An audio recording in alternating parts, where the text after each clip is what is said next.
Hello students, आपको पहले मैं एक सवाल बताता हूँ, उसके बाद मैं चैप्टर को या इस क्लास को शुरू करूँगा। कि सवाल ये है, इससे आपको आधा कंसेप्ट क्लियर हो जाएगा कि क्या मैं अभी पढ़ाने वाला हूँ।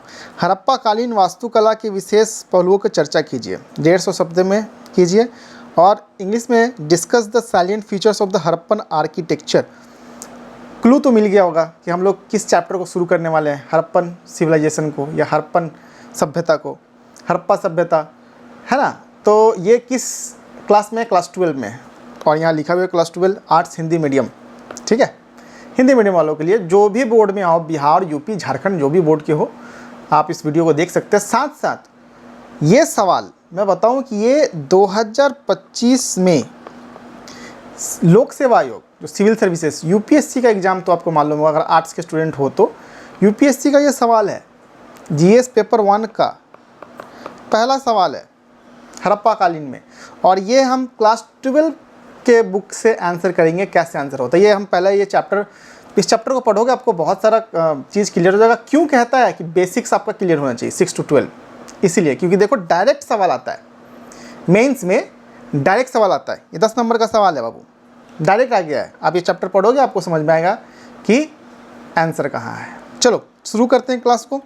कि देखो यार, हम इस क्लास को हम 12 के बेसिस पे लेके चलेंगे, लेकिन अगर आप अन्य लोग हो और भी किसी भी कॉम्पिटिटिव एग्जाम का तैयारी कर रहे हो, अगर आप भी वीडियो देख रहे हो, तो आपको रिग्रेट नहीं होगा। इनफैक्ट आपका नॉलेज और इन्हांस होगा, क्योंकि मैं इससे थोड़ा ऐड ऑन करके मैं पढ़ाऊँगा। चलो आप ये बताओ, प्रथम नगरों की कहानी, हड़प्पा पुरातत्व।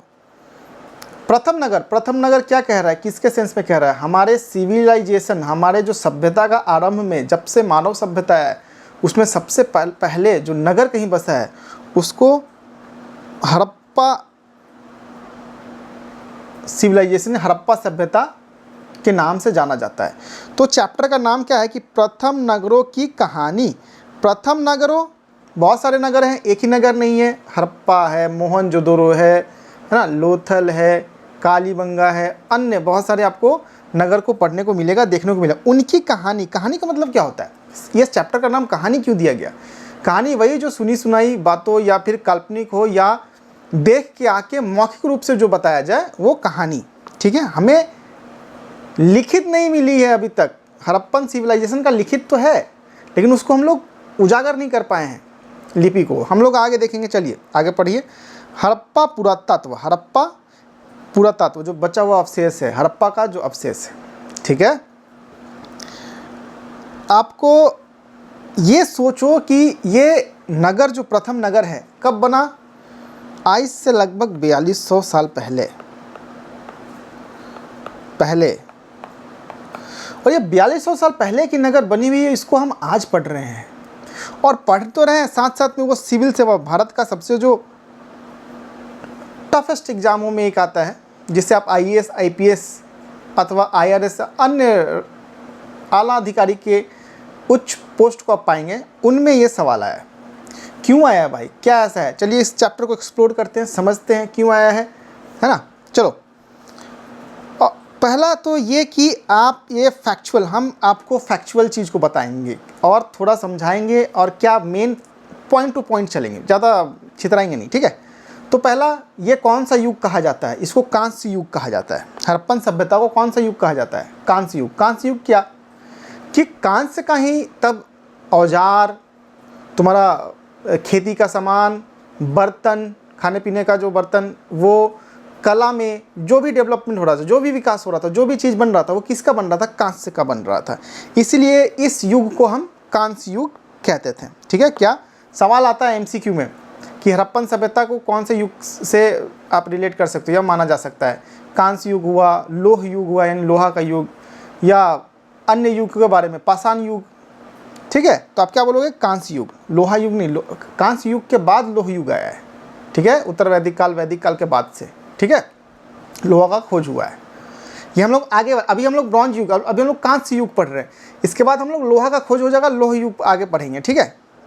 उसमें और फिर सिविलाइजेशन यानी सभ्यता का और विकास होगा। कांस्य युग में ही विकास हो गया, ठीक है। और दूसरा ये कि विश्व में और भी जगह नगर डेवलप हो रहा था, मतलब बन रहा था, जैसे सुमेर का नगर, जो अभी इराक का जो एरिया है, वो सुमेर का नगर। ठीक है, हम थोड़ा मैप देख लेते हैं कि क्योंकि इससे आपको ये समझ में आएगा कि सभ्यता का नामकरण जो है हड़प्पा क्यों रखा गया, हड़प्पन सभ्यता, सिंधु सभ्यता क्यों रखा गया।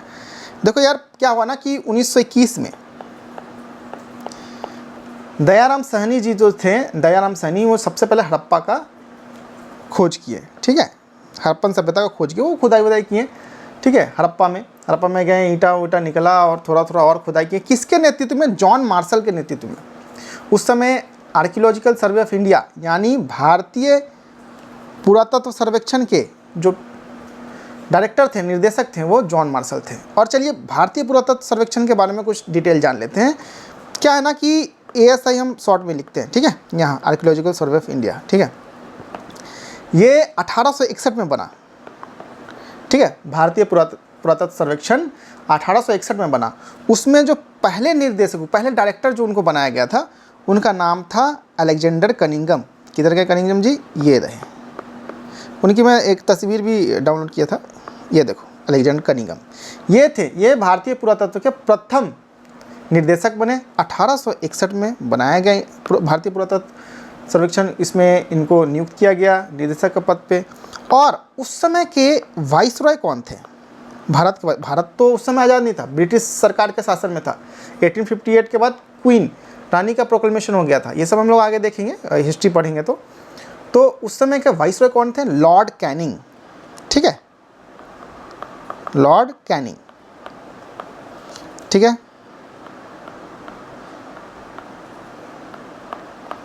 लॉर्ड कैनिंग 1861 में। जब ASI जब बन रहा था तो उस समय जो वाइसरॉय थे वो कौन थे? Lord Canning. ठीक है, आ जाते हैं कि हड़प्पा सभ्यता का हड़प्पन सभ्यता या सिंधु सभ्यता नाम ही क्यों रखा गया। देखो बाबू, ये रहा हड़प्पा। यहाँ पे दयाराम साहनी जी 1921 में खुदाई किए। यहाँ से बहुत सारा ईंटें वगैरह जो स्ट्रक्चर है, मान लीजिए आपका घर है, आपके घर आज से 100 साल बाद, 200 साल बाद, 500 साल बाद, जैसे अगर बाढ़ भूकंप आ गया, धस भस गया, मिट्टी से चप गया, 10,000 साल बाद तुम फिर से जन्म लिए और तुम ही पुरातत्व सर्वेक्षण में पहुंच गए और खुदाई करोगे तो क्या निकलेगा? ईंटा का अवशेष मिलेगा। इन केस अगर प्रिजर्व रह गया तो, ठीक है, अगर बचा रह गया तो क्या खुदाई करोगे? जैसे अगर गुजरात में होगा तो लिबर्टी का स्टैचू निकलेगा, सरदार वल्लभ भाई पटेल जी का। ठीक है, आप यूपी में खुदाई हुआ तो राम जन्मभूमि जो अयोध्या मंदिर है उसका अवशेष मिलेगा, पत्थर से बना हुआ है। तो देखो ऐसे करके हम लोग उस जगह पे हड़प्पन नाम का जगह पे जब दयाराम साहनी जी खुदाई किए तो वहाँ पे नगर का अवशेष मिला। क्या मिला? नगर का अवशेष। वो भी अवशेष इस तरह का मिला कि थोड़ा खास था। ठीक है, तो हड़प्पा में खुदाई हुआ और ये जो नगरें थे वो सिंधु नदी के सहायक और उसके आसपास ही मिला। देखो ये रावी नदी सिंधु नदी के सहायक, लास्ट में सिंधु नदी में जाकर मिल जाएगा। यहाँ है देखो मोहनजोदड़ो सिंधु नदी के पास है, कोट दीजी सिंधु नदी के पास है। ये सब माने मैक्सिमम जो भी नगर उसके आसपास मिले वो सिंधु नगर के आसपास मिले। और बहुत सारे जितने भी मैक्सिमम जो ज़्यादा से ज़्यादा जितने भी नगर मिले हैं हड़प्पन सभ्यता में वो एक नदी के किनारे मिले हैं। ठीक है, कहाँ मिले? नदी के किनारे मिले हैं। अब देखो अलेक्जेंडर कनिंघम वहाँ पे 1875 में खोज करने गए, वहाँ पे मिट्टी खुदाई हुआ, ईटा वीटा निकाले। 1875 में आ जाओ। ठीक है, खुदाई हुआ, वो गए, वो देखें, बोले यार यहाँ तो पुराना ज़माने का मिट्टी ईट मिल रहा है, शायद यहाँ पे हो सकता है एक सभ्यता हो। उनको कैसे सभ्यता का मालूम चला? क्योंकि वहाँ पे उनको एक लिपिबद्ध मुहर मिली। लिपिबद्ध मुहर वो क्या होता है सर? ये वाला, ये तो लिपि है या ये लिखा हुआ है, कुछ मछली के आकार में, कुछ गिरगिट बना हुआ है, कुछ ये, और उसमें एक जानवर का तस्वीर बना हुआ है। मुहर मतलब क्या? एक चौकोर हो या रेक्टेंगल हो, चौकोर हो, एक आयताकार हो या चौकोर हो, एक प्रकार का सिक्का टाइप का बोल सकते हो। ठीक है, सिक्का बोल सकते हो, वो धातु अलग हो सकता है लेकिन सिक्का टाइप का बोल सकते हो। वो क्या एक तरह का पहचान बना रहता था। किसी सील में तो छेद हुआ रहता था, छेद रहता था ताकि वो गले में लटका ले, या फिर कोई भी सामान या बोरा बस्ता व्यापार करने जा रहे हैं और उसको किसी को देना है, उसमें क्या किया, अपना मुहर लगा दिया, एक तरह से स्टाम्प बोल सकते हो, ठीक है, उस टाइप का ये मिला। तो एक नहीं बहुत सारा मिलना शुरू हो गया। तो वो बोले कि इसका मतलब जरूर कोई डेवलप विकसित। अभी देखो, अभी हमारे पास अभी गांव में ऐसे तुम्हारे ज़माने में नहीं, पापा मम्मी दादी से पूछ सकते हो कि पहले क्या होता था, लोग कोई भी गरीब आता था ना तो उसको हम लोग चावल दे देते थे, ठीक है। कोई खेत में काम कर रहा है तो खेत में काम करने के बाद उसको हम लोग गेहूँ का काम किया, गेहूँ, आलू, प्याज, खाना बनाने का सामान देते थे। तो क्या वस्तु विनिमय प्रणाली चल रही थी, पैसे का इजाद नहीं हुआ था। तो उस चीज़ को चलाने के लिए एक जो मुहर है, एक पैसा का जो इजाद है, वो इधर सबसे ज़्यादा प्रचलन में हुआ। तो अभी हम लोग क्या, अभी हम लोग डेवलप हैं। तो वही सोचो, उस समय के ज़माने में आज से 4000 साल पहले अगर इस तरह का प्रचलन रहा होगा तो सोचो कितना डेवलप रहे होंगे। और इनफैक्ट हम लोग खुदाई करते जा रहे हैं और हमें डेवलपमेंट के साथ साथ वहाँ पे क्या मिल रहा है, स्ट्रक्चर मिल रहा है, ढांचा मिल रहा है ना, घर का, दुर्ग का, अन्नागार का, स्नानघर का, एक सभाघर का, तुम्हारा नाली का, रोड का स्ट्रक्चर जो भी मिल रहा है वो क्या यूनिक मिल रहा है। मतलब आज के ज़माने में वैसा नहीं। आप अपने गांव में ही घूम फिर कर देख लो कि क्या नाली का व्यवस्था किया हुआ है, क्या सड़कें पक्की हैं। अगर सड़कें पक्की हैं तो आपके घर तक जा रही है या किसी के घर तक जा रही है कि नहीं जा रही है पक्की सड़कें। आपके घर में पानी का व्यवस्था है या आपको किसी और जगह से पानी लाया जाता है।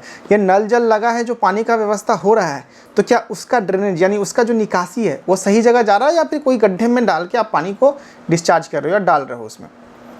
तो ये सब जो प्रॉपर प्लानिंग है एक हमें हड़प्पन सभ्यता में देखने को मिली थी। चलिए कुछ ये डेट वाइज दिया हुआ है कि 1875 में अलेक्जेंडर कनिंघम द्वारा हड़प्पा का सर्वेक्षण 1871 में सर्वेक्षण किया, 75 में सर्वेक्षण किया गया, 61 में निदेशक बने, AISI का गठन हुआ, 1921 में दयाराम साहनी द्वारा हड़प्पा का उत्खनन, रखलदास बनर्जी द्वारा मोहनजोदड़ो का उत्खनन। ये बहुत इंपॉर्टेंट है, पॉइंट अक्सर आता है 1921 में। और दूसरी बात, दयाराम साहनी द्वारा हड़प्पा किस नदी के किनारे है, रावी नदी के किनारे। किस नदी के किनारे, रावी नदी के किनारे। और रखलदास बनर्जी जो है मोहनजोदड़ो का उत्खनन करते हैं, और मोहनजोदड़ो किस नदी के किनारे हैं, सिंधु नदी के किनारे, ठीक है, 1921 में। ये अगर पॉइंट तुम याद रखते हो, ये रावी, ये सिंधु, ठीक है, मोहनजोदड़ो, अगर ये पॉइंट याद रखते हो, ठीक है, 1921 और ये इतना, तो भाई साहब आपका मैक्सिमम सवाल सॉल्यूशन हो जाएगा। मैक्सिमम में अगर प्रीवियस ईयर क्वेश्चन लगाओगे, ये सवाल बहुत बार आ चुका है, ठीक है, याद रखना, क्योंकि मैंने PYQ लगाया है इसलिए मुझे मालूम है, ठीक है। ये देखो दयाराम साहनी जी, ठीक है, कैसे खड़े हड़प्पा वाले साइड पे, देखो पगड़ी वगड़ी लगाए, कोट पैंट पहने का, टाई, सभ्यता नहीं भूले भाई साहब, कोट पैंट पहने तो पहने क्या, है ना। और ये रखलदास बनर्जी जी, RD बनर्जी, जो मोहनजोदड़ो का उत्खनन किए थे, किसके नेतृत्व में, जॉन मार्शल के नेतृत्व में। किसके नेतृत्व में, जॉन मार्शल के नेतृत्व में। मतलब उस समय के AISI के डायरेक्टर कौन थे, जॉन मार्शल। उन्हीं के निर्देशन में दयाराम साहनी और रखलदास बनर्जी जी वहाँ पे हड़प्पा और मोहनजोदड़ो का उत्खनन किए थे। ये पॉइंट याद रखना, इंपॉर्टेंट है। चलो आगे देखते हैं। हड़प्पा सभ्यता का विस्तार और प्रमुख स्थल। सभ्यता का विस्तार और प्रमुख स्थल, मतलब हम ये देखने की कोशिश कर रहे हैं कि विस्तार कैसे हुआ, किस साइड से किस साइड पहुंचा। मतलब पहले तो ऑब्वियसली पहले पे जाकर 2 लोग बसे होंगे, 4 लोग बसे होंगे, उत्तर से आए, पश्चिम से आए, पूरब से आए, मालूम नहीं, विवादास्पद है, क्लियर नहीं। कुछ लोगों का अनुमान कुछ है, कुछ लोगों का अनुमान कुछ है, लेकिन हम लोग क्या करेंगे, यूनिवर्सल पढ़ने का कोशिश करेंगे कि पहले क्या हुआ, यहाँ से शुरू हुआ, लोग आते गए, बसते गए, धीरे धीरे धीरे धीरे धीरे क्या हो रहा है, पूरब की तरफ जा रहा है, ठीक है। ईस्ट इधर है, वेस्ट इधर है, नॉर्थ इधर है, साउथ इधर है। तो क्या हो रहा है, लोग इधर बढ़ रहे हैं, यानी पूरब की तरफ बढ़ रहे हैं, थोड़ा और दक्षिण की तरफ, मानी विस्तार हो रहा है, ठीक है, इस साइड से विस्तार हो रहा है। अब अगर इसको जोड़ दिया जाए, इसको जोड़ दोगे तो क्या होगा, त्रिभुजाकार बन जाएगा, ठीक है। तो क्या कहते हैं, हड़प्पा संस्कृति का विस्तार एक त्रिभुजाकार क्षेत्र में था, कैसा था, त्रिभुजाकार क्षेत्र में था। ठीक है, एक ये इंपॉर्टेंट है। तो हड़प्पा सभ्यता को 3 फेजों में बांट दिया गया है। ठीक है, पहला आरंभिक, दूसरा विकसित, तीसरा उत्तरकालीन। मतलब पहले 2-4 घर बना, टाटी मरई का, घास फूस का, है ना, पेड़ के ऊपर ही घर बना लिए। फिर धीरे धीरे विस्तार हुआ, लोग तकनीक को जाने, लोग कृषि में विकास किए, अर्थव्यवस्था सुधरा, लोगों का व्यापार बदला। तो क्या हुआ, धीरे धीरे घर बनाने का तकनीक लगाना शुरू किए। और फिर क्या हुआ, विकसित, हड़प्पन सभ्यता को फिर विकसित माना गया। उसके बाद धीरे धीरे पतन की ओर बढ़ते चले गए, तो उत्तरकालीन हड़प्पा सभ्यता को कहा गया। तो हम लोग 3 फेज में देखेंगे, लेकिन मेन जो हम लोग पढ़ रहे हैं वो विकसित हड़प्पन सभ्यता के बारे में पढ़ रहे हैं। थोड़ा और देख लेते हैं कि उत्तर में जो विस्तार था, मतलब जो हड़प्पन सभ्यता का विस्तार था, कहाँ से कहाँ तक था।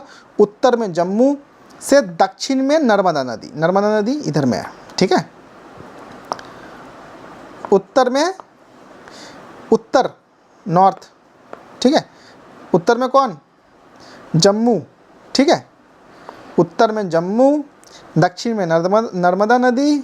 ठीक है, पश्चिम में बलूचिस्तान के मकरान समुद्र तट, और उत्तर पूर्व से मेरठ जिला, उत्तर पूर्व से मेरठ जिला। ठीक है, यही कहीं होगा, मतलब ऐसे।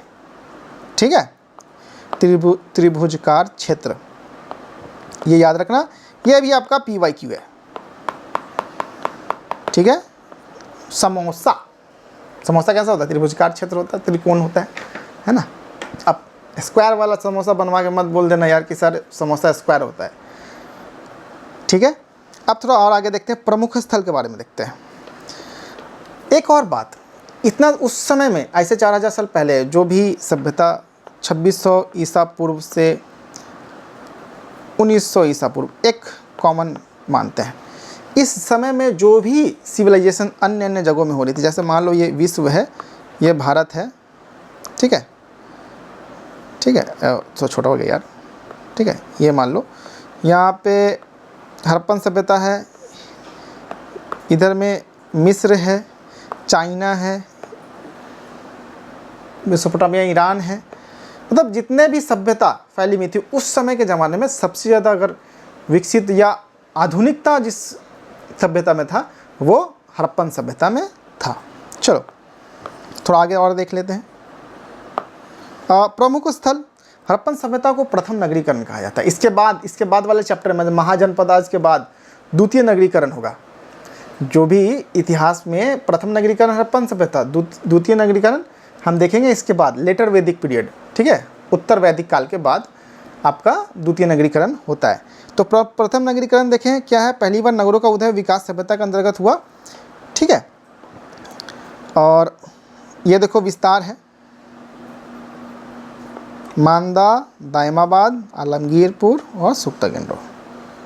ठीक है, देखो भाई प्रमुख नगर जितने भी हैं आपके हैं उनमें दी हुई है। तो प्रमुख नगर में आपको 4 पॉइंट याद रखना पड़ेगा, 3 से 4। क्या, पहला किस नदी के किनारे है। ठीक है, किस नदी के किनारे है। दूसरा, इसके उत्खननकर्ता कौन है,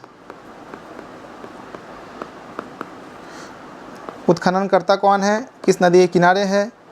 वर्ष आपको याद रखने होंगे, किस वर्ष में हुआ। खास करके मोहनजोदड़ो, हड़प्पा, लोथल, कालीबंगन जो यहाँ दिया हुआ है आपका। ठीक है, ये सब इंपॉर्टेंट, ये 3 चीज़ आप याद रखें। हर एक हड़प्पन सभ्यता के महत्वपूर्ण जो नगर है ना, जो भी प्रमुख स्थान है उनके इस तीनों याद रखें। आपके एग्ज़ाम में भी, आने वाले कम्पिटिटिव एग्ज़ाम में भी आपको मदद करेगी। जैसे हड़प्पा है, हड़प्पा का रावी नदी के किनारे है। ठीक है, और सबसे पहले इसकी खुदाई हुई थी। ठीक है, आपने पहले देखा दयाराम साहनी जी थे जॉन मार्शल के नेतृत्व में, है ना, 1921 में। ठीक है, और वहाँ पे क्या मिला, दुर्ग मिला, नीचे नगर की योजना प्रकाश में आई और अन्नागार भी मिले वहाँ पे। ठीक है, मोहनजोदड़ो कहाँ पे, पाकिस्तान के लड़काना सिंध में, और ये मृतकों का टीला के नाम से भी कहा जाता है। और मोहनजोदड़ो किस भाषा में, जो मृतकों का टीला, इसका मीनिंग है किस भाषा में है मोहनजोदड़ो। आपका PYQ इसलिए मैं बता रहा हूँ, सिंधी भाषा में। ठीक है, मोहनजोदड़ो किस भाषा से लिया गया है, सिंधी भाषा से लिया गया है। किस भाषा से लिया गया है, सिंधी भाषा से लिया गया है। ठीक है, मोहनजोदड़ो सिंधी भाषा से लिया गया, ये आपका प्रीवियस ईयर क्वेश्चन में है। ठीक है, चाहुंदरो कहाँ है, ये आपका भी, ये भी सिंधु नदी के किनारे बसा हुआ है। ठीक है, और ये पाकिस्तान में है। ठीक है, यहाँ पे मनके मिले हैं, मनके हम लोग क्या है आगे पढ़ेंगे। ठीक है, लोथल बहुत इंपॉर्टेंट है। लोथल भाई साहब यूपीएससी के, यानी यूपीएससी, हम देखो एक्चुअली यूपीएससी इसलिए रिलेट कर रहे हैं ना कि हम तुमको इंपॉर्टेंस बता रहे हैं।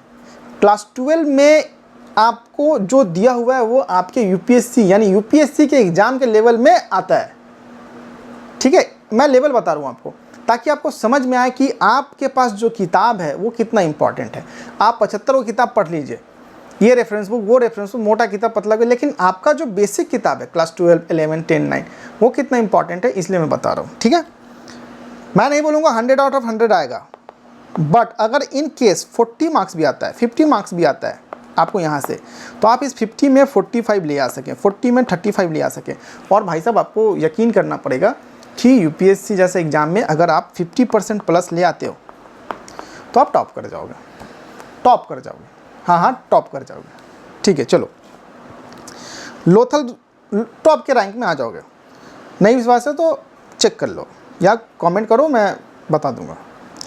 लोथल या गुजरात में खंबत की खाड़ी समीप, देखो यार लोथल के बारे में क्या है ना, लोथल गुजरात में है ना, ये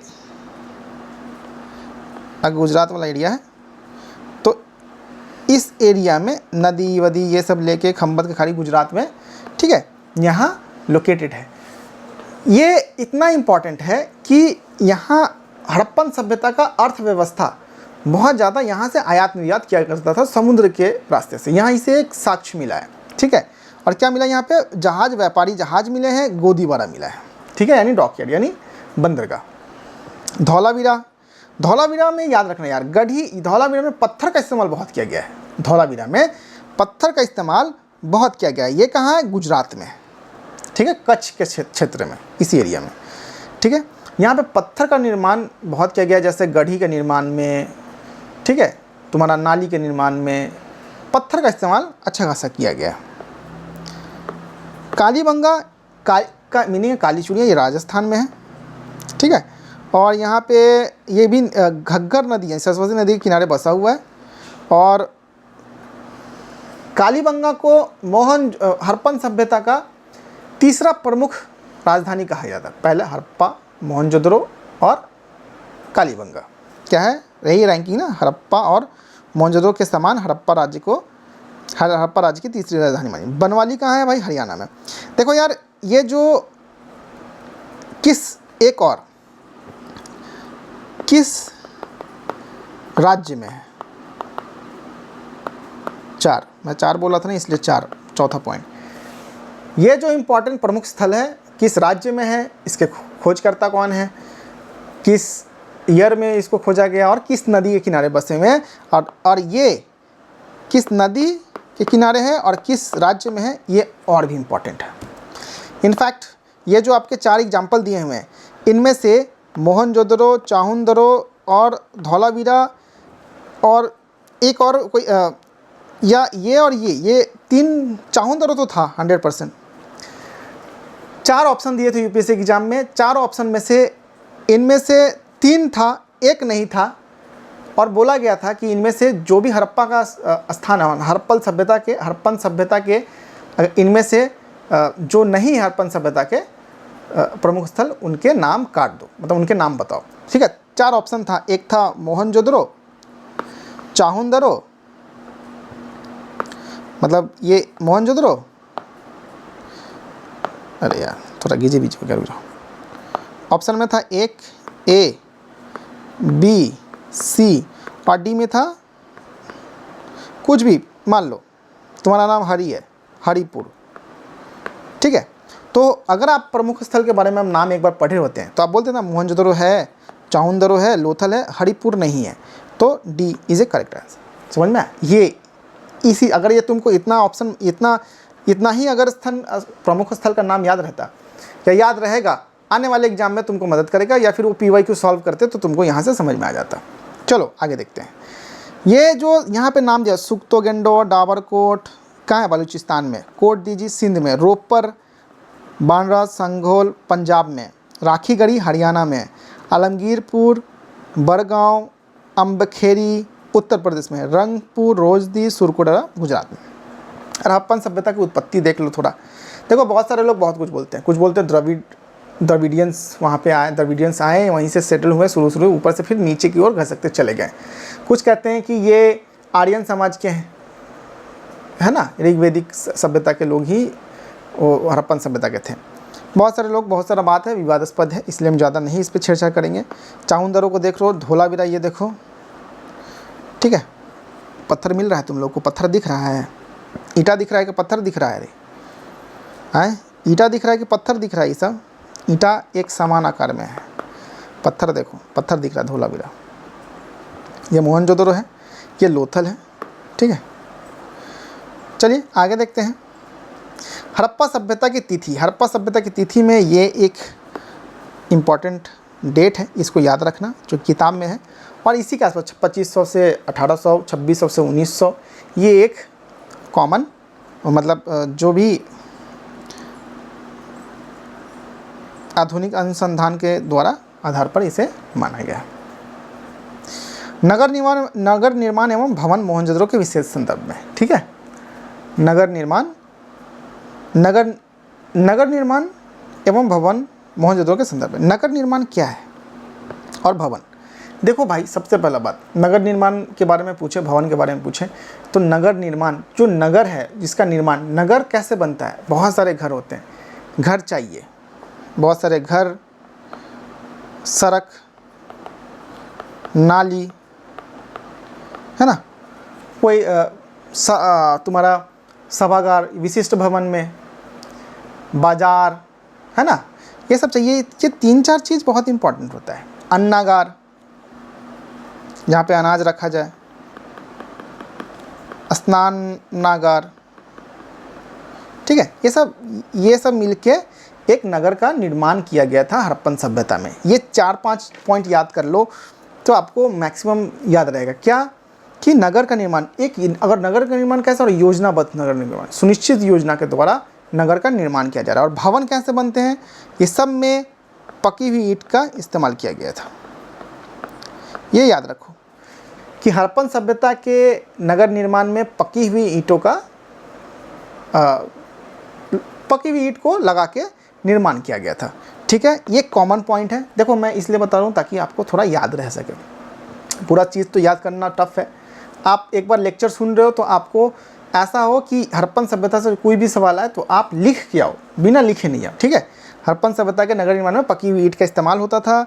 वहाँ पे सुनिश्चित योजना अनुसार सड़क का निर्माण था, जो भी ग्रिड पैटर्न के अनुसार था, ठीक है। समकोण यानी जो रोड था, हर एक रोड एक दूसरे से 90 डिग्री का एंगल बनाता था। ये जो 90 डिग्री है समकोण बनाता था, ठीक है। ये 2 पॉइंट अगर याद है तो 2 नंबर में आता है, तो आप आराम से लिख सकोगे, ठीक है। चलो आगे देखते हैं थोड़ा डिटेल में। नगर कैसा था ना, नगर आपका 2 स्तरीय नगर था, लेयर बाय लेयर, मतलब ऊपर में बड़ा नगर, ऊपर में छोटा नगर और नीचे में बड़ा नगर। और ये जो छोटा नगर जो है वो एक हाइट पे बसाया गया था, ठीक है। और ये जो हाइट है, सूखी ईंट, मतलब अब देखो सिंपल सा बात, सिंपली तुमको समझाएं। क्या हुआ ना कि एक मैदान है, मैदान पे सूखा हुआ ईंट बिछा दिया ढेर सारा, ठीक है। सूखा हुआ ईंट बिछाया है, सूखा ईंट बिछा दिया, उसके ऊपर छोटा छोटा घर हो, छोटा नहीं घर हो, स्नान नागार हो, ठीक है, अन्नागार हो, ये बनाया। और पुराविद मतलब जो भी पुराने ज़माने में जो भी पुरोहित रहने वाले थे, उनके रहने का घर बनाया गया। कहा गया कि हड़प्पन सभ्यता में 2 स्तर की नगर थी, एक उछले स्थान पे, एक नीचे स्थान पे जो बड़ा नगर था। ऊपर वाले स्थान में इम्पोर्टेंट मतलब कि जो भी महत्वपूर्ण व्यक्ति रहा होंगे उनके रहने का स्थान होगा। और चूँकि आपको दूसरी बात ये बता दूँ कि ऊपर वाला शहर जो भी था वो एक दीवार से घिरा हुआ था, ठीक है, वो दीवार से घिरा हुआ था। इसका मतलब दीवार क्यों घेरते भाई? सुरक्षा के लिए घेरा होगा, बाढ़ से, पानी से बचने के लिए, या लोगों के आगमन को नियंत्रण करने के लिए हम आज भारत में हैं। हम अपने घर में ही सोचो, तुम्हारा जो घर है, तुम्हारे घर के चारों ओर बाउंड्री क्यों करते हो? कुत्ता बकरी ना आ जाए, चोर चोट्टा लोग ना आ जाए, है ना। आदमी का आगमन को देख रेख कर रहे हो। उसी प्रकार से ऊपर वाला नगर को घेर दिया जाता था। ये मोहनजोदड़ो, हड़प्पा, है ना, हड़प्पा, कालीबंगा, लोथल, सुरकोटरा, ठीक है। यहाँ पे धौलावीरा में 2 स्तरीय नगर विन्यास प्रमाण मिला है। और तुमको बताएं कि धौलावीरा, जो धौलावीरा है, धौलावीरा वो जो हम यहाँ पत्थर से, यहाँ जो हम पत्थर का इस्तेमाल करके चबूतरा जो बनाए हैं, वहाँ पे पत्थर का इस्तेमाल किया गया है। धौलावीरा और लोथल में, कहाँ कहाँ, धौलावीरा और लोथल में जो ऊंचे स्तर के जो भवन नगर का निर्माण किया गया, उनको पत्थर के ऊपर, पत्थर के चबूतरे के ऊपर बनाया गया। और सबसे ज़्यादा जो प्रभावशाली था वो यही पत्थर पे बनाया गया, जो छोटे स्तर, जो उचला नगर था वो था, ठीक है। और धौलावीरा और लोथल में आपका नीचे का भी जो नगर है वो भी घिरा हुआ था। धौलावीरा और लोथल में यहाँ तो हम लोग क्या देखें, मोहनजोदड़ो, हड़प्पा में सब में क्या देखें कि ऊपर का, ऊपरी स्तर पे जो नगर बसा हुआ है वही उसी को घेरा हुआ है। लेकिन लोथल और धौलावीरा में क्या है कि पूरे नगर को ही घेर दिया गया, ठीक है। सुरक्षा पर्पस, आदमी आगमन, पानी, जल स्तर कहीं गांव में न ढुक जाए, मतलब शहर में न ढुक जाए, सॉरी, ठीक है। अब किस पर्पस के लिए बनाया गया एग्जैक्टली उस सभ्यता में रह रहे हैं उस समय के लोग ही जानेंगे। जंगली जानवर से बचने के लिए भी घेरा करते हैं लोग, करते हैं ना। तो हम लोग बस साक्ष्य को देख के अनुमान लगा के आज के डेट से उस समय को रिलेट करके हम लोग अनुमान लगा के इस तरह से किताब पढ़ रहे हैं, ठीक है। और कहते हैं कि गढ़ी में शासक वर्ग तथा निचले शहर में सामान्य वर्ग के लोग निवास करते थे, क्योंकि सभी महत्वपूर्ण भवन गढ़ी के अंदर थे।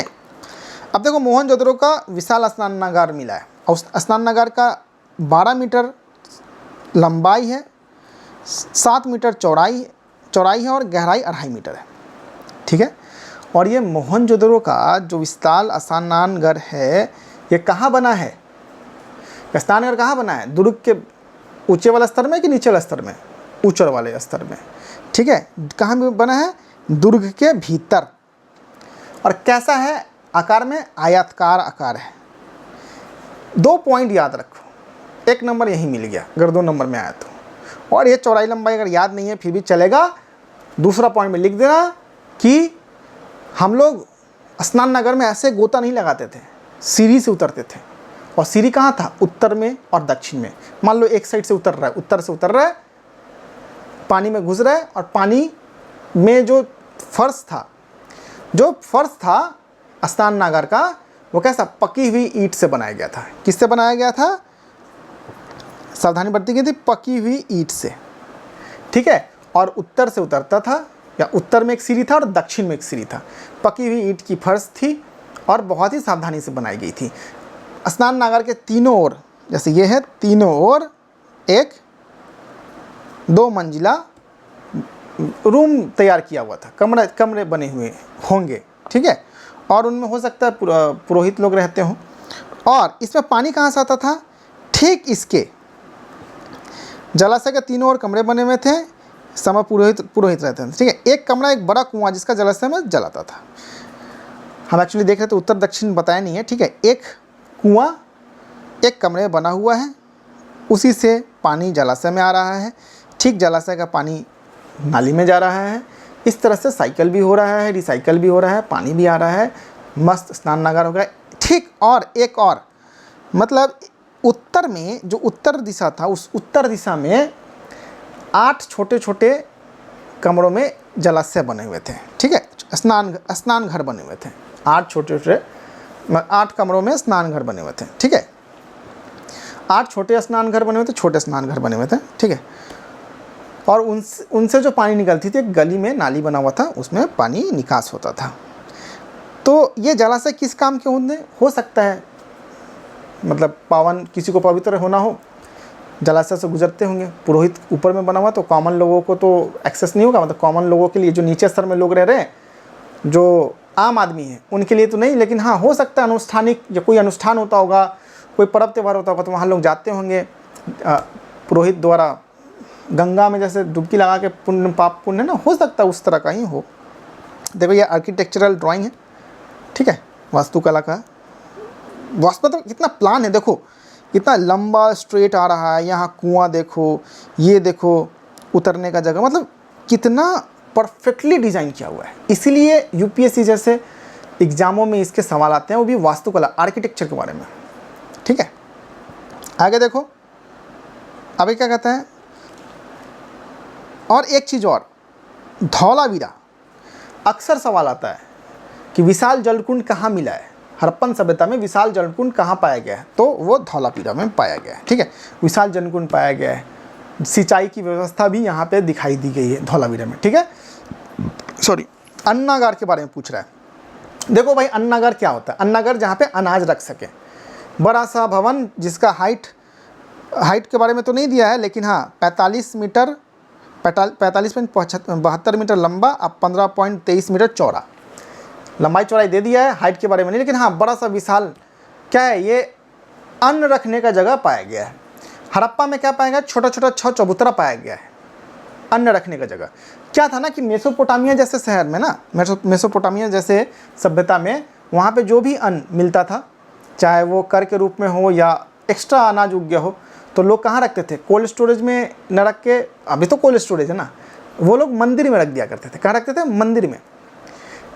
मेसोपोटामिया में मंदिरों का इस्तेमाल किया जाता था अन्नागार के तौर के रूप में, या अनाज को रखने के रूप में।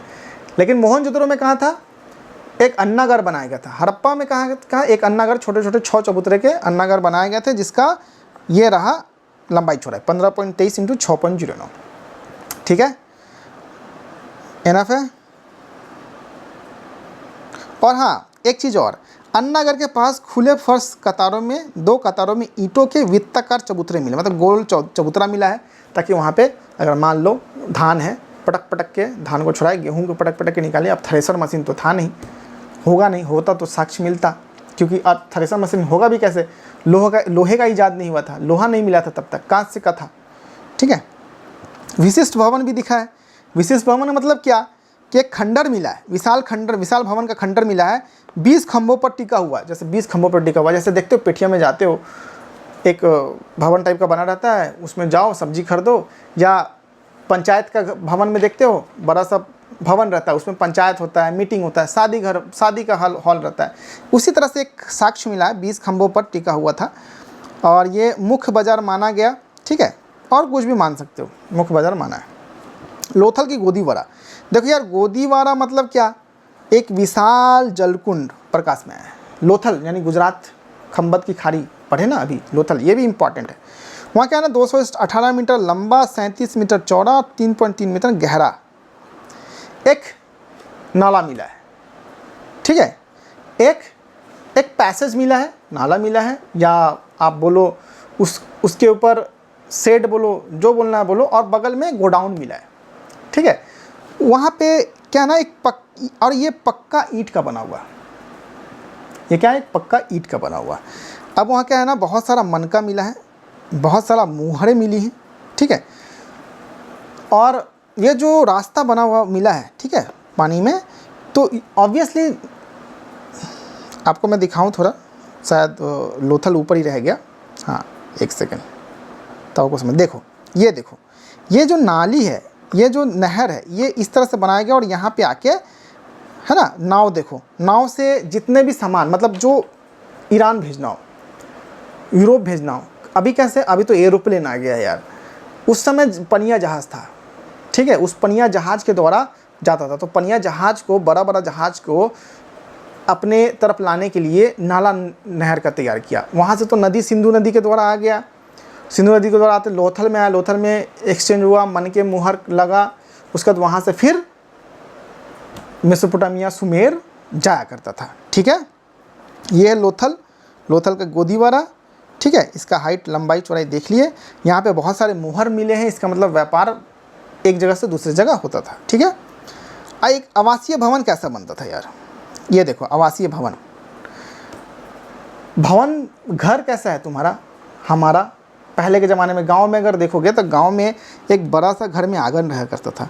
उस आंगन के चारों ओर कमरे बने रहते थे, हर एक भाई का एक ठो कमरा, है ना। हमारे गांव में भी ऐसा था। और ऐसा है कि जो गेट है ये, इस गेट से आप डायरेक्ट आंगन नहीं देख पाओगे, एक ठो बगल सामने में दीवार वगैरह बना हुआ है, ठीक है। और ये मकान जो है पक्की ईंट से बनी हुई है, ठीक है। ये मकान क्या बनी हुई है, पकी हुई ईंट से बनी हुई है, ठीक है। और घर में क्या है, घर में क्या, अभी तुम्हारे घर में क्या ज़रूरत है, महिलाओं को क्या ज़रूरत पड़ता है, रसोई घर, शौचालय, शौच घर, है ना। और क्या ज़रूरत पड़ेगा, स्नान घर या स्नान नगर, ये 3 चीज़। तो ये कॉमन पॉइंट। अगर आवासीय भवन के बारे में पूछे तो सबसे प्रथम बात, आवासीय भवन में एक आंगन था, आंगन के चारों तरफ कमरे बने हुए थे और बाहर से कमरों को सीधा, आंगन को सीधा आप नहीं देख पाओगे, है ना, मिलती थी। और एक बड़ा आंगन होता था, चारों ओर कमरे बने हुए थे। घर के अंदर रसोई घर, स्नानघर, शौचालय की व्यवस्था थी और कुआं और पानी की व्यवस्था। कुआं की पानी किससे, हड़प्पन सभ्यता में हम लोग पानी का जो व्यवस्था है वो कुआं के द्वारा देखे हैं। क्या मिला, कुआं, ठीक है। और नाली, अब पानी निकाल रहे हो, पानी बहाओगे कहाँ, नाली की भी व्यवस्था थी, ठीक है। और प्रवेश द्वार से आंगन सीधा दिखलाई नहीं देता था, मतलब प्रवेश द्वार से आंगन दिखलाई नहीं देता था। यहाँ पे क्या कुछ मिला होगा, ईंटा वगैरह, दीवार वगैरह का साक्ष्य मिला होगा, ठीक है। दूसरा और तीसरा पॉइंट ये कि जो खिड़की है, जो ज़मीन स्तर पे जो घर बने होते, 1 तल्ला मकान जिसका होगा, नीचे खिड़की नहीं था। जो 2 तल्ला मकान था, 2 तल्ला मकान पे खिड़कियां थी और 2 तल्ला मकान को उठने के लिए सीढ़ी बनाया गया था, यह साक्ष्य मिला था, ठीक है। और इससे क्या समझ में आता है कि 1 मंजिला मकान मिल रहा है, 2 मंजिला मकान मिल रहा है, बहुत सारा 1 मंजिला, बहुत सारा 2 मंजिला। इसका मतलब जिसके पास पैसा होगा, ज़रूरत होगा, 2 मंजिला बनाया होगा, और जिसके पास पैसा कम होगा तो 1 मंजिला। इसका मतलब क्या, वर्ग का वहाँ पे डिवीजन है, भाग किया हुआ है। क्या है, बड़े मकान धनी वर्ग के लिए तथा छोटे मकान सामान्य वर्ग के लिए, ठीक है। ये चौथा पॉइंट में समझ जाओ। मजदूरों के आवास भी मिले हैं। हड़प्पा में 16 मकान मिले हैं, ठीक है। बैरक नुमा 2 पंक्तियों में बने 16 मकान मिले हैं, जिसमें एक बड़ा कमरा और एक छोटा कमरा है, ठीक है। और ठीक हड़प्पा में, ये मोहनजोदड़ो हो गया, ये हड़प्पा में क्या मिला है, हड़प्पा मिला दुर्ग के दीवार के निकट में पंक्तियाँ 15 छोटे 2 कमरे वाले मकानों की श्रृंखला मिली है। उसके बगल में भट्टी भी मिली है। भट्टी मतलब क्या, भट्टी में औजार बनाने वाला या फिर ईंट बनाने वाला या फिर कोई भी भट्टी से जो सामान बनाने वाला, वहाँ बगल में भट्टी भी मिला है, ठीक है। कि इससे ये अनुमान लगा कि जो धातु से बनाए जाते थे, धातु बनाया जाता था, धातु से सामान बनाया, तो उसके श्रमिक वहीं पर रहा करते थे, ठीक है। सड़कों एवं गलियों की व्यवस्था, ये तो इम्पोर्टेंट, ये भी इम्पोर्टेंट। देखो ये सब वास्तुकला हम लोग देख रहे हैं। मजदूरों की आवास भवन, आवासीय भवन, विशिष्ट भवन, गोदी बारा, है ना, अन्नागार, ये सब हम लोग यूपीएससी का सवाल का ही आंसर देख रहे हैं, वास्तुकला को ही देख रहे हैं। लेकिन इसको आप सजा के आंसर क्या लिखोगे, ये आपका टेक्निक धीरे धीरे समझ में आएगा। लेकिन आप, चूँकि मैं टारगेट क्लास 12 को करके ये वीडियो बना रहा हूँ और साथ साथ में इन्फॉर्मेशन इस तरह से दे रहा हूँ कि जब आप first year, second year, third year, final year के बाद जब एग्ज़ाम देने की कोशिश करोगे, अभी आपको एग्ज़ाम देने में 4 साल टाइम है, 4 साल बाद इस तरह से आपके कंटेंट रेडी हो जाएंगे ना, क्वालिटी कंटेंट रहेंगे, तो आपको एग्ज़ाम में किसी प्रकार की परेशानी नहीं हो। अन्य एग्जामों में भी अगर यहाँ से सवाल आता है तो आप इजीली आंसर कर पाओगे, ठीक है। सड़कों एवं गलियों की व्यवस्था, सड़कें एवं गली, सड़क क्या थी, सड़क ग्रिड प्रणाली पर डिपेंड थी। यानी सड़क क्या था, जाल सा बिछा हुआ था, ठीक है। सड़कें चौड़ी थी तथा वे छोटे उप सड़कों एवं गलियों से जुड़ी हुई थी। एक पॉइंट, और सड़कें समकोण, एक दूसरे पर समकोण पर काटती थी। 2 पॉइंट, ठीक है। सड़कें एक दूसरे पर समकोण पर काटती थी, सड़कें बहुत चौड़ी थी जो गलियों से मिलती थी, ठीक है। मतलब अभी का शहर आप देख लो ना, आप आ रहे हो हाईवे से, हाईवे के बाद आप अपने वाले शहर के लिए बायां कटते हो, आप अपना वो स्टेट हाईवे है, ठीक है, आप अपना ग्राम वाले रोड में आ गए, ग्राम वाले रोड में आने के बाद आप घर की तरफ जाओगे आपको फिर छोटा रोड मिलेगा, गली मिलेगा, गली के बाद आपका घर आएगा। लेकिन अभी तो यहाँ पे तितली भी ऐसे ऐसे बिना खिड़की बिना घर जैसे तैसे, लेकिन वहाँ पे पूरा एकदम प्रॉपर स्ट्रक्चर के द्वारा बनाया गया था। ठीक है, जो बड़ी वाली प्रमुख मार्ग थी 9.14 मीटर में 9.14 मीटर चौड़ी थी और गलियाँ 3 मीटर चौड़ी थी। ठीक है, तीसरा इंपॉर्टेंट पॉइंट, सड़कों पे सफाई की बहुत बड़ी व्यवस्था थी। मतलब सफाई करने के लिए सड़क क्या किया गया, सफाई पर विशेष ध्यान दिया गया। सड़कों के किनारे गड्ढे बने हुए थे जिनमें कूड़ा फेंका जाता था। सड़कों को किनारे से ढलवा बनाया जाता था ताकि सड़क पर पानी जमाव ना हो। समझ में? माने ये जो रोड बनाया, रोड को इस साइड से ढलवा बनाया जाता था। आज के गांव में आप निकलना रोड पे, देखना तुम्हारा रोड सड़क ढलुआ होगा, कहीं कहीं ऐसे, कहीं कहीं तो प्लेन होगा, कहीं कहीं ऐसे होगा। तो क्या आज से 4000 साल पहले, और कहीं अगर तुमको मिला तो ऐसे कहीं देखना बीच में ही रोड में पानी जमा हुआ है। बेवकूफ़ जो बनाने वाला था वो जैसे तैसे बना के चला गया, तो तब ढलुआ बना हुआ है।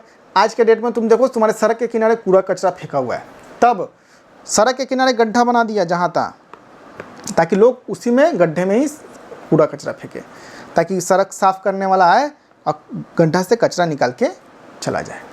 ठीक है, पीने का पानी का व्यवस्था प्रबंध, देखो पीने का पानी सार्वजनिक 700 कुएँ पाए गए हैं मोहनजोदड़ो में। लोथल में भी प्राइवेट कुआं, सार्वजनिक मतलब सबके लिए, सार्वजनिक कुआं भी पाया गया, मतलब रोड चौराहे पे कुआं बना दिए गए ताकि राहगीरों के लिए पानी पीने की सुविधा हो। जैसे सरकारी योजना के तहत से चापाकल बनाया ना जहाँ तहाँ रोड से, वैसे उस समय 4000 से पहले कुआं खुदवा दिया गया था ताकि लोग को पानी के पीने की दिक्कत हो तो लोग पी लें, चौराहे पे बनाया गया। दूसरा बात ये कि मोहनजोदड़ो में सबके घर घर से कुआं मिला। ठीक है, जल निकासी का प्रबंध, अब भाई जल निकासी का प्रबंध भी इम्पॉर्टेंट है। रोड के बगल में तो देख लिए, रोड के बगल में गड्ढा खुना हुआ है, रोड ढलवा बनाया गया ताकि पानी ना जमे। ठीक है, अब क्या जल निकासी का प्रबंध बता रहा। जल निकासी का प्रबंध क्या, नगर निर्माण योजना की विस्तृत जल निकासी की व्यवस्था थी। जो नगर निर्माण योजना थी उसकी विशेषता थी जल निकासी योजना। ठीक है, पहले नालियों के साथ गलियों को बनाया गया, मतलब समझो पहले नाली के साथ साथ गली को बनाया गया, अगल बगल घर बना दिया गया। ठीक है, अगल बगल घर बना दिया गया। अब इस छोटा नाली को बड़े नाली में कनेक्ट कर दिया गया। ठीक है, मुख्य नाली में मिला दिया गया। पढ़ो, इसके बाद अनेक उनके अगल बगल घर बनवाए गए। प्रत्येक घर की नाली मुख्य नाली से आकर मिलती थी। नालियों का निर्माण पक्की ईंटों से किया गया जाता था। इन नालियों को ईंट पत्थर से ढक दिया जाता था। नालियों की सफाई के लिए बीच बीच में गड्ढे भी बनवाए गए थे। मोहनजोदड़ो में अतिरिक्त अन्य स्थलों पे भी लोथल नालियाँ सभी मिले हैं। समझ में आया? नहीं समझ में आया? देखो सिंपल सा है कि टेंशन मत लो, आप क्लास नहीं करेंगे, थोड़ा और देख लो। मतलब पहले क्या, छोटा नाली बनाया, अगल बगल घर बना दिया गया और ऊपर से गली भी बन गया ये। ठीक है, और ये छोटा नाली बड़े नाली में मिल गया। ठीक है, और ये नाली जाके कहीं एग्जिट होगा। दूसरी बात, हर नाली के बीच में गड्ढा बना दिया गया ताकि पानी ऊपर से फ्लो करे, कुछ मोटा कचरा हो तो गड्ढा में जमा रहे। और इस गड्ढा पे पत्थर ढक दिया गया, रोड पे नाली पे भी पत्थर ढक के रोड गली बना दिया गया। और इस गड्ढे के ऊपर से पत्थर हटा के गड्ढा साफ़ कर लिया जाए, फिर पत्थर रख दिया जाए। नाली है, ठीक है, बीच बीच में गड्ढा बना दिया ताकि पानी फ्लो करे, कचरा हो गड्ढा में जम जाए, पानी ऊपर से फ्लो, पानी रुकना नहीं। जैसे प्लेन हो जाएगा ना तब फिर कचरा भरते भरते कहीं पानी नाली भर सकता है। गड्ढा में पानी बनाया, कचरा निकाला, पत्थर फिर ढक दिया। ठीक है, देखो कितना साइंटिफिक तरीके से बना। आज आपके गाँव में नाली नहीं होगा, अब नाली है भी तो इस तरह का व्यवस्था नहीं होगा, डायरेक्ट सीधा सपाट नाली होगा। शहर में चले जाओ तो रोड से ऊंचा नाली रहता है, शहर में चले जाओ रोड से ऊंचा नाली रहता है और पानी रोड पे ही जमा रहता है। यहाँ तो कितना साइंटिफिक तरीके से नाली को बनाया गया है। इसलिए आज से 4000 साल पहले की जो सभ्यता में जो भी नगर निर्माण योजना का जो विकास हुआ था, नगर निर्माण योजना का विकास हुआ था, वो हमारे आज के डेट में गाँव में भी नहीं है। इसलिए आज के डेट में हम हड़प्पन सभ्यता को पढ़ते हैं, उससे सीखने समझने की कोशिश करते हैं, ताकि उस समय के या उस ज़माने में जो आधुनिकता नहीं थी, सामान्य उपलब्ध नहीं थी, फिर भी उस समय अपने तकनीक से जो है उसी से बनाया गया। आज तो हमारे पास बहुत कुछ है, बहुत तकनीक है, फिर भी हम बैकवर्ड चल रहे हैं, पीछे चल रहे हैं। ठीक है, इस चैप्टर को अभी यहीं तक अंतराल देते हैं। अगले चैप्टर में हम आगे की ओर बढ़ेंगे और समझने की कोशिश करेंगे हड़प्पा सभ्यता को क्यों आज के डेट में पढ़ते हैं। तब तक के लिए